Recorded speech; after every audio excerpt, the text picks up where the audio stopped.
Muy buenos días, amados hermanos. Estamos nuevamente retomando estas lecciones. Muchas gracias por su paciencia.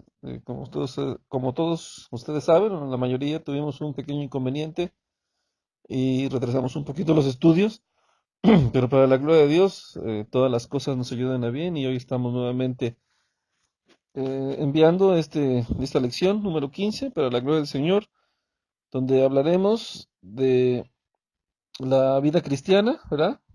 La meta y la obra del Señor. Vamos a clamar al Señor para que Él nos lleve a todo entendimiento en la gracia de su nombre.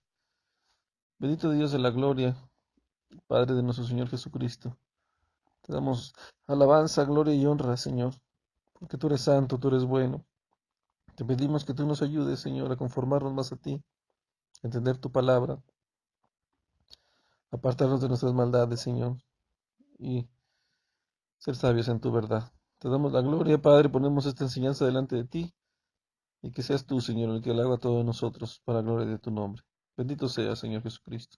Te alabamos, te amamos. Gracias, Señor. Amén. Amén. Muy bien, amados, lección 15, la vida cristiana, la meta y la obra de Dios, ¿verdad? Vamos a iniciar. Dice aquí este estudio, la meta y el poder de Dios. Muy bien, entonces la meta de Dios para nosotros, pues solamente hay una, la salvación de nuestra alma, ser conformados a la imagen de Cristo, ¿verdad? Esto lo hace el Señor a través de su gracia, poco a poco, primero espiritualmente, en la parte inmaterial, donde el Señor pone un espíritu regenerado, y posteriormente, con ese espíritu ya nosotros, pues es un trabajo cotidiano, donde la carne va menguando para que el espíritu sea glorificado. Así que, amados, vamos a ver aquí, porque dice la palabra en Mateo 19:26, que una verdadera conversión y la salvación de nuestra alma, pues para los hombres parecería un trabajo imposible, pero para Dios todo es posible. Amén. Es posible conformarnos a Él. Esta debe ser una premisa de nuestra fe. Estamos buscando al Señor y vemos que es posible, amados hermanos. Muchas veces nos desanimamos pensando que no podemos y mengua la fe, pero la fe debe estar sustentada en la palabra, sabiendo que todo es posible en cuanto a la salvación de nuestras almas. El Señor es misericordioso para glorificar su nombre. Amén. Eh, Filipenses 2:13, ¿verdad? También nos da un aliento grande porque dice esta escritura que Dios produce en nosotros tanto el querer como el hacer por su buena voluntad. Entonces, el Señor produce, ¿verdad? Él pone estos factores para que haya un producto, un fruto, ¿verdad? Es Espíritu Santo que obra en nosotros. Y este producto, él produce el querer, ¿verdad? Pero también el hacer, el oír y el poner por obra, ¿verdad? El estar dispuesto y el actuar, ¿verdad? Es lo que el Señor está mostrando en este texto, que todo viene de Dios, tanto el querer, ¿verdad? Como el hacer su palabra, viene de la gracia del Señor, y esto no de nosotros, pues es un don de Dios, para que nadie se gloríe. Dios hace todo en nosotros, amados hermanos, por su gracia. Él nos resucitó aun estando muertos en nuestros delitos y pecados, para que ya no andemos conforme a las corrientes de este siglo, las corrientes de este mundo. Así que, amados, vamos a continuar. Dice Efesios 2, versículo 10, que somos hechura suya, ¿verdad? Hechura de Cristo, creados en Cristo Jesús para buenas obras, las cuales Dios preparó de antemano para que anduviéramos en ellas. La santidad, amados hermanos, que es la vida piadosa que se conforma a la palabra de Dios, a diferencia de este mundo terrenal, ¿verdad? Nos ha preparado, ¿verdad? Obras por medio de Cristo, por su muerte, por su sepultura, por su resurrección, por su poder, para que nosotros anduviésemos en ellas. La salvación, amados hermanos, tiene una relación directa con el fruto, con las obras como fruto de la salvación. Aclaro, no como obras, como medio para la salvación, porque la salvación no es por obras. Sin embargo, la salvación sí muestra las obras una vez consumada. Esta salvación evidencia las obras de la fe. La fe sin obra es muerta. La fe sin obras es muerta, es una fe muerta. Y entendemos nosotros que una vez nosotros teniendo esta fe, esta salvación, seremos empujados por el amor de Cristo a hacer unas obras que Él ya preparó. ¿Qué caso tendría, amados hermanos, ser salvados y no manifestar esta gracia delante de los hombres? Y así andan muchos que se dicen cristianos, ¿verdad? Por eso dice la palabra, no todo el que me dice Señor, Señor, entrará en el reino de los cielos, sino el que logre poner por obra las santas palabras de nuestro Señor y Salvador Jesucristo.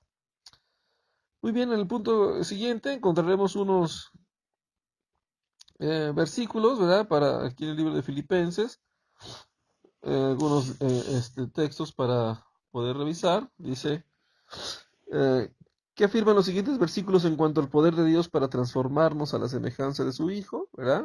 Entonces, Filipenses 1:6 dice, Dios que comenzó en nosotros la buena obra, la perfeccionará hasta la segunda venida del Señor. Romanos 4:21 dice que Dios es poderoso para hacer todo lo que promete. Amén. Efesios 1:11 dice que Dios hace todas las cosas según el designio de su voluntad. Y Lucas 1:37 dice, nada hay imposible para Dios. Efesios 3:20 dice que Dios es poderoso para hacer todas las cosas más abundantemente de lo que pedimos o esperamos, según el poder que actúa en nosotros. Amén. Muy bien, amados, pues vamos a seguir adelante, ¿verdad? Dice esta enseñanza que Dios está obrando en nuestras vidas, ¿verdad? Transformándonos a la imagen del Señor. ¿Y cómo es esta obra, ¿verdad? Según la Escritura, bueno, pues vamos a mencionar 4 puntos, ¿verdad? Cómo es que el Señor restaura nuestras vidas y estos 4 puntos son, el primero es la palabra de Dios, ¿verdad? Segundo, la gracia de Dios, que hay que entenderla de una forma muy sencilla. El Espíritu Santo de Dios y la disciplina de Dios son algunas de las áreas, de las obras de Dios para transformar nuestro corazón al carácter de Cristo. Amén. Vamos a empezar con la primera, que es la palabra de Dios, ¿verdad? ¿Qué dice la Escritura conforme a esta verdad? Bueno, pues segunda de Timoteo 3:16 dice que la palabra de Dios es útil para enseñar, corregir, redarguir e instruir en justicia. Amados hermanos, por la palabra de Dios fue hecho el universo. La palabra, amados hermanos, tiene un poder sobrenatural en la modificación de nuestra mente, en la construcción de nuestra alma, en la regeneración de nuestra alma, de nuestro espíritu, de un nuevo ser. Es importante que amemos la palabra, que creamos que la palabra de Dios va a corregir nuestras vidas. Tenemos que asentarnos en estas promesas, tenemos que fortalecernos en estas escrituras, llenarnos de ellas, amados hermanos, porque si no va a ser una parte imposible. Lamentablemente lo que ha hecho Satanás ahora con tanta levadura es diluir la palabra. Lo que el diablo hace principalmente es trastornar, corromper la palabra, porque corrompiendo la palabra ya no hay esperanza, porque esa es la medicina. Si nosotros corrompemos la palabra, quitamos esos entendimiento fundamental de la escritura, entonces, amados hermanos, ya no hay esperanza. Por eso también no solamente es ver la escritura, sino entenderla. Por eso la escritura nos muestra oraciones de hombres santos, clamando por entendimiento, Jesús mismo abriendo el entendimiento de sus apóstoles.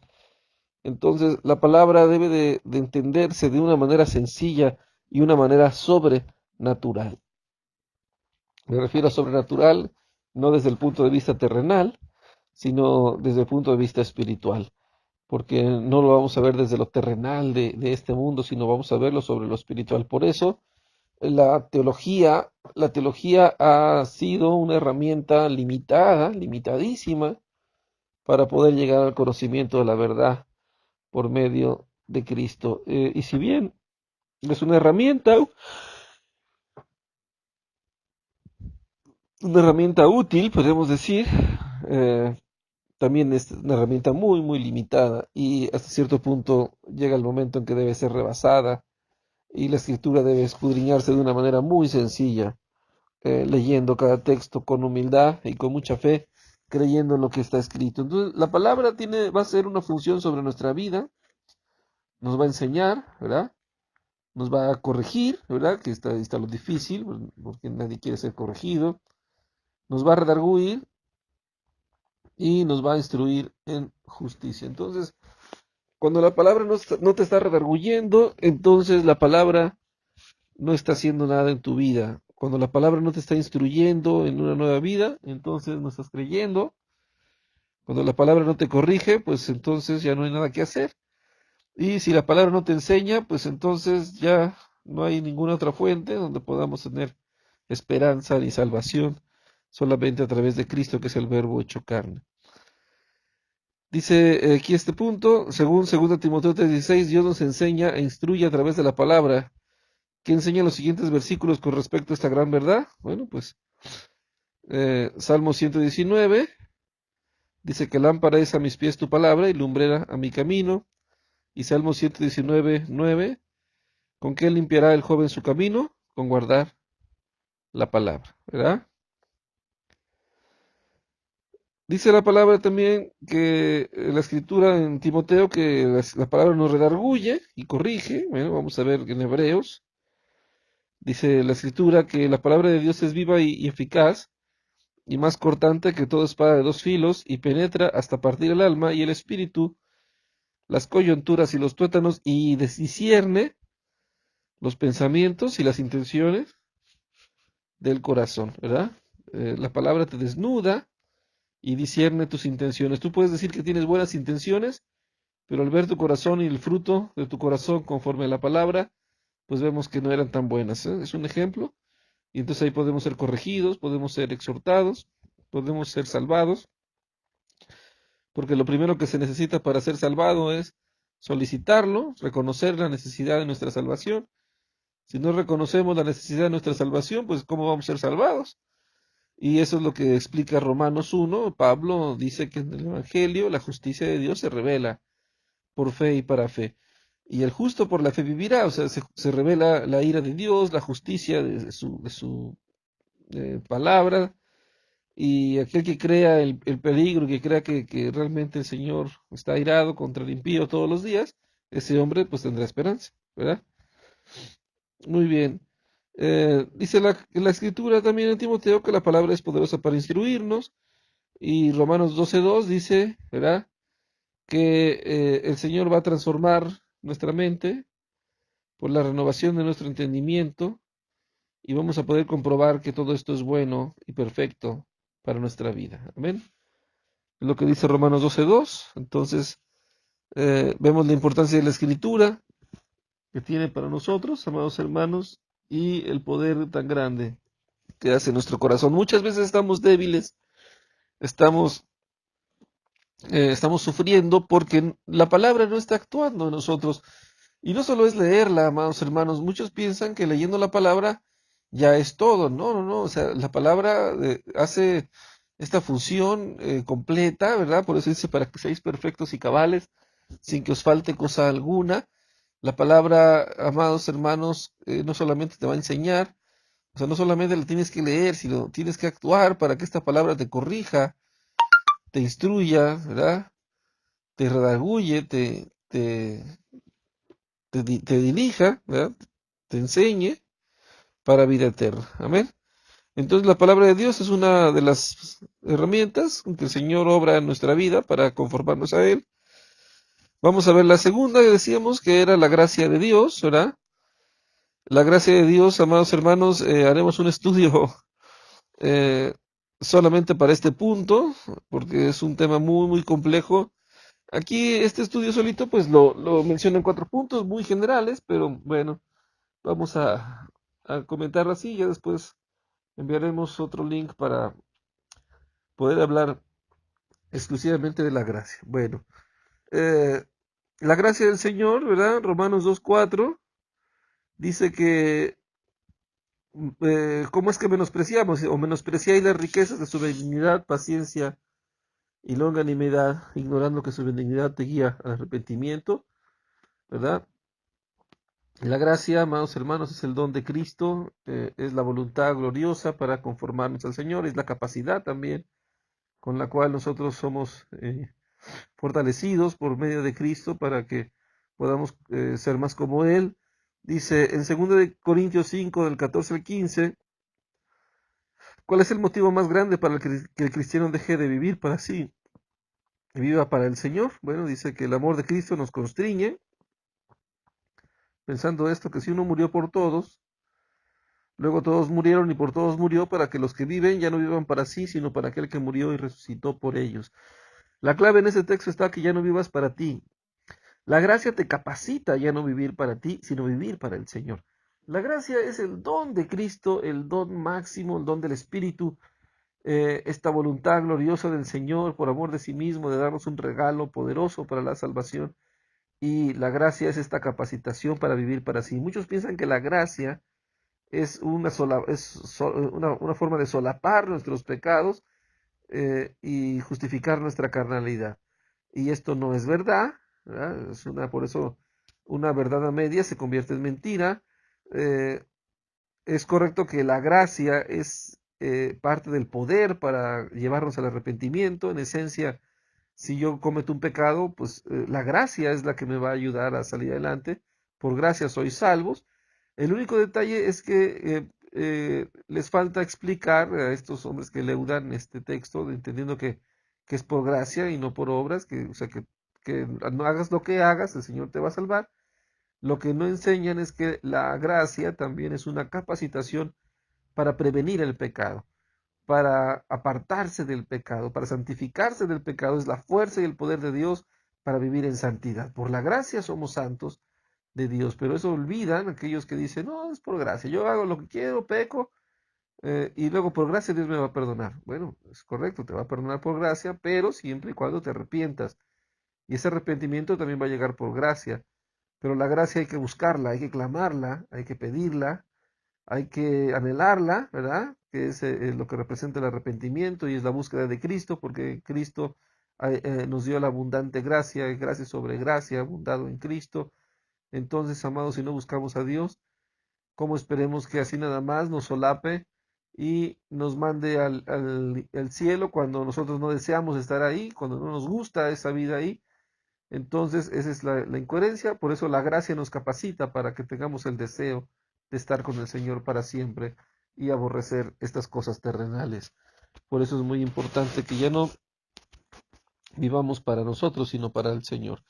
Y en Romanos 12:1 dice que presentemos nuestros cuerpos, ¿verdad? Así que, hermanos, os ruego por las misericordias de Dios que presentéis vuestros cuerpos en sacrificio vivo, santo, agradable a Dios, que es vuestro culto racional. Entregarnos totalmente al Señor como un sacrificio vivo, sacrificando la carne, viviendo el espíritu, porque ese es un culto entendido, es un culto que se hace no por religiosidad ni por esoterismo, sino por la convicción y la certeza de lo que estamos creyendo y lo que estamos haciendo, y esa es la fe que viene del espíritu. Después, amados de la gracia de Dios, decíamos que algo que transforma en nuestra vida y una obra gloriosa es la persona del Espíritu Santo, el Espíritu de Dios, ¿verdad? Dice en Juan 6:63 que el Espíritu es el que da vida, la carne para nada aprovecha. Las palabras que yo os he hablado son espíritu y son vida. ¿Quién es el que te va a dar vida? El Espíritu Santo de Dios. Si no te da vida el Espíritu, amados hermanos, no hay cómo. Es imposible, ¿verdad? Querer encontrar la salvación en Cristo sin la obra del Espíritu en nuestra vida. También aquí, amados, se ha hecho una levadura, un error muy tremendo. Ese famoso doctrina pagana que se le atribuye al Espíritu Santo, un bautismo esotérico, ¿no? El bautismo del Espíritu que viene como un rayo y empieza la gente a tambalearse, empiezan a balbucear algunos ruidos y que supuestamente el Espíritu ya los bautizó y que les da una lengua secreta con la cual se van a comunicar con Dios. Todo esto, amados hermanos, es una mentira. El Espíritu Santo, ¿verdad? nos da la verdad, la sabiduría, la prudencia, la templanza, la inteligencia, para no caer en esas mentiras, amados hermanos. Por eso es importante que entendamos que solamente hay un bautizo del Espíritu y es el momento de la regeneración. Y cuando el Señor nos llama, nos asemeja con Cristo, nos sumerge en el amor de Cristo, siendo uno con Él, es lo que representa el bautismo único que hay, que es el bautismo de la salvación hecho por el Espíritu de Dios. Y no un balbuceo, ¿verdad? Pagano, ahí, un show, donde se le atribuye al Espíritu cosas que Él no hace. Recordemos que otra de las obras, otro del nombre del Espíritu, según la Escritura, se le llama como el Espíritu de verdad. Y ninguna mentira procede de la verdad, y el Espíritu Santo no va a participar de cosas del mundo, fortaleciendo al mundo, ni apoyando al mundo, amados hermanos. Por eso hay que ser discernidos.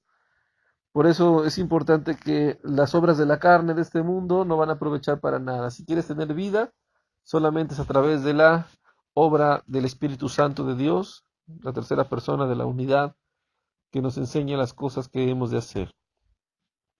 Muy bien, dice aquí la lectura, no podemos alcanzar la meta de conformidad a la imagen de Cristo por medio de nuestro propio poder, pero sí podemos hacerlo por el poder del Espíritu Santo que mora en nosotros. Por medio de él la vida y el poder de Jesús fluyen en nosotros. ¿Qué enseña Juan 15:5 con respecto a esta verdad? Bueno, dice la palabra, yo soy la vid, vosotros los pámpanos, el que permanece en mí y yo en él, éste lleva mucho fruto, porque separados de mí, nada podéis hacer. Cuando Jesucristo, amados hermanos, muere en la cruz, él provee el sacrificio perfecto, siendo Jesús la propiciación. La propiciación es el sacrificio que calma la ira de Dios. Él es la propiciación de nuestros pecados.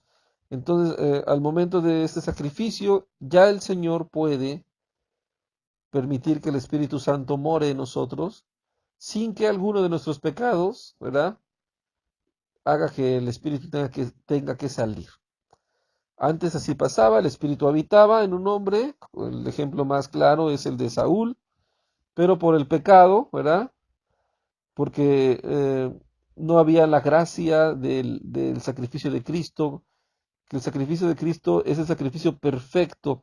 Mientras no hubiera esta gracia del sacrificio perfecto, el hombre que vivía bajo el poder del Espíritu tenía que estar sujeto a esta obediencia también conforme a la ley, y si rompía un mandamiento de la ley, ¿verdad?, entonces el Espíritu ya no podía habitar ahí por el pecado de ese hombre. Lo que pasó con Saúl. Pero al momento de estar Cristo, ya entonces el Espíritu Santo puede permanecer. Muchos dirán, bueno, pues si tenía el Espíritu, entonces el Espíritu va a hacer que el hombre camine en perfección, ¿verdad? Bueno, amados hermanos, esto eh, es en parte correcto, pero consideremos también el adversario, ¿verdad?, de nuestras almas, y el hombre va a tropezar, se va a levantar, va a tropezar, se va a levantar.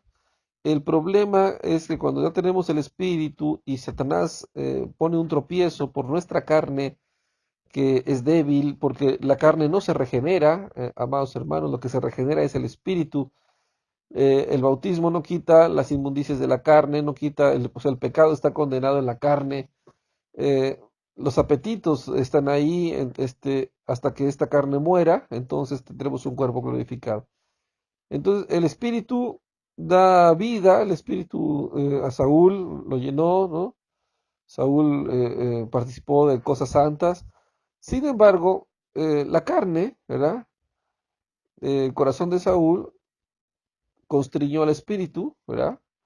Y obedeció a Satanás. En ese momento, ese pecado, el espíritu tiene que salir. Y es cuando ya Saúl es atormentado y pierde esa gracia. Nosotros es muy diferente porque por la sangre de Cristo, ahora el Espíritu, nosotros también vamos a hacer lo mismo, vamos a pecar, porque no hay hombre que no peque, siempre vamos a pecar, aunque el Espíritu Santo esté en nosotros, no es tiempo de que cambie nuestra carne, no es tiempo, está haciendo una transformación, pero no quitará completamente esta situación por una situación legal, nuestra carne tiene que morir porque ha pecado, esta carne tiene que morir y nos será entregado un cuerpo glorificado. La obra que hace el Espíritu Santo es en nuestro espíritu para que permanezcamos en la parte esencial de nuestra vida, que somos hechos a imagen y semejanza de Dios, que es nuestro espíritu, permanezcamos vivos para con Dios por medio de su gracia. Cuando un hombre peca, ¿verdad? Cuando un hombre peca, no importa el pecado que haya hecho, el Espíritu Santo se queda y trabaja para el arrepentimiento. Se constriñe, pero no se va. Se constriñe, después se contrista, perdón, se contrista, es la palabra correcta, disculpen, amados. Se contrista el Espíritu. El Espíritu se contrista y entonces, pero no se aparta, queda por la sangre de Cristo, por la fidelidad de Dios. El Espíritu está ahí y Él mismo es el que en su misericordia empieza a capacitarnos para llevarnos al arrepentimiento y a la salvación de nuestras almas. Entonces es muy importante entender la obra del Espíritu que hace en nosotros para la salvación de nuestras almas. Separados del Señor nada podemos hacer. Dice Gálatas 5, 22, 23 que ¿cómo sabemos que tenemos el Espíritu? Bueno, pues que realmente Él está haciendo una obra en nosotros cuando aparece ese amor para Dios, ese amor para con los hermanos, ese gozo, esa paz que sobrepasa todo entendimiento, la paciencia que tenemos para esperar las promesas, la benignidad para con los demás, la bondad, la fe, la mansedumbre en nuestro corazón, la templanza, contra tales cosas no hay ley. Dice, bueno, aquí encontramos en el estudio, ¿verdad? Dos columnas que hay que relacionar, los incisos. Entonces, dice, segunda de Tesalonicenses 2:13. Bueno, la pregunta es, ¿cómo obra el Espíritu Santo en la vida del cristiano para que sea como Cristo? Muy bien. Segunda de Tesalonicenses 2:13 es a través de la santificación. El Señor nos santifica, nos aparta, diciendo que hay días del mundo están mal, de acuerdo a su palabra, para que nosotros vivamos para Cristo. Segundo inciso, Juan 16:13, la respuesta correcta, la letra número D. La letra D, perdón. El Espíritu guía al cristiano, ¿verdad? Al camino que tenemos que ir. Juan 14:26 es la letra E. El Espíritu nos enseña, es nuestro maestro, nos muestra, nos da la capacidad para aprender y el entendimiento también. Gálatas 5:22, 23 es la letra B. Él es el que produce las características de Cristo, ¿verdad? Sus frutos, como hablamos hace un momento, en nosotros. Romanos 8:26, la letra A. El Espíritu ayuda al cristiano en todo, es nuestro ayudador, ¿verdad? Sin él nada podríamos hacer. Y 2 de Corintios 3:17 es la letra F. El Espíritu libera al cristiano de la esclavitud del pecado y de la ley que había antes en el pacto de Moisés. Muy bien, amados, vamos al último punto, un punto importante, ¿verdad? Donde también usa el Señor para transformarnos a su voluntad, y es la disciplina de Dios, ¿verdad? Es donde ahí muchos no les gusta, porque la carne, ninguna disciplina parece motivo de gozo, sin embargo es muy importante para nuestra salvación. Bueno, dice, ¿cómo es que el Señor nos va puliendo, ¿verdad? A través de la disciplina, el proceso en que nos limpia, dice Deuteronomio 8:2, y te acordarás del camino de donde yo te he traído, y te acordarás del camino por donde te ha traído Jehová tu Dios estos 40 años en el desierto, para probarte, para saber lo que había en tu corazón, si habías de guardar o no sus mandamientos. Y te afligió, Deuteronomio 8:3, y te hizo tener hambre, y te sustentó con maná, comida que no conocías, ni tú ni tus padres habían conocido, para hacerte saber que no solo de pan vivirá el hombre, mas de todo lo que sale de la boca de Dios vivirá el hombre. Primera de Pedro 1:6-7 dice, en lo cual vosotros os alegráis, aunque ahora por un poco de tiempo, si es necesario, tengáis que ser afligidos en diversas pruebas, para que sometida a prueba vuestra fe, mucho más preciosa que el oro, el cual aunque perecedero se prueba con fuego, se halla en alabanza, gloria y honra cuando sea manifestado Jesucristo. Amados hermanos, las pruebas, las aflicciones, algunas tienen el propósito de quitar nuestra soberbia, de humillarnos, porque una de las principales características de la carne es la soberbia, que nos envanece en los razonamientos y nos hace pecar contra Dios. Por eso, amados hermanos, es importante entender que el Señor va a tratar con nuestra soberbia, teniéndonos siempre humildes, dependiendo del Señor, y esto es parte de una disciplina, de un trabajo constante que el Señor hace para perfeccionar nuestra vida. Hebreos 12 del 5 a 6 dice que no menospreciemos la disciplina del Señor, ¿verdad? Ni desmayes cuando eres reprendido por Él, porque el Señor, el que ama, disciplina y azota a todo aquel que recibe por hijo. La disciplina, el castigo de Dios es muy importante para conformarnos al Señor. Dice, algunos piensan equivocadamente que las pruebas son evidencia de que uno es cristiano, de que uno no es cristiano. Pero según Hebreos 12, del 7 al 8, la disciplina del Señor es en nuestra vida, es evidencia de que somos hijos y no bastardos, ¿verdad? Eh, es importante entender que al Señor, al Hijo que ama, disciplina, ¿verdad? Bueno, según los siguientes versículos, ¿qué virtudes son el resultado de las pruebas en la vida del cristiano? Dice Romanos 5, del 3 al 5, y no solo esto, sino sabemos que también nos gloriamos en las tribulaciones, sabiendo que la tribulación produce paciencia, y la paciencia prueba, y la prueba esperanza, y esta esperanza no avergüenza, porque el amor de Dios ha sido derramado en nuestros corazones por el Espíritu Santo que nos fue dado. Hebreos 12, del 9 al 11 dice, por otra parte tuvimos a nuestros padres terrenales que nos disciplinaban y los venerábamos. ¿Por qué no obedeceremos al Padre de los Espíritus y viviremos? Y aquellos ciertamente en pocos días nos disciplinaban como a ellos les parecía, pero por lo que es provechoso para que participemos de su santidad. En verdad que ninguna disciplina al presente parece ser causa de gozo, sino de tristeza, pero después da fruto apacible de justicia a los que en ella han sido ejercitados.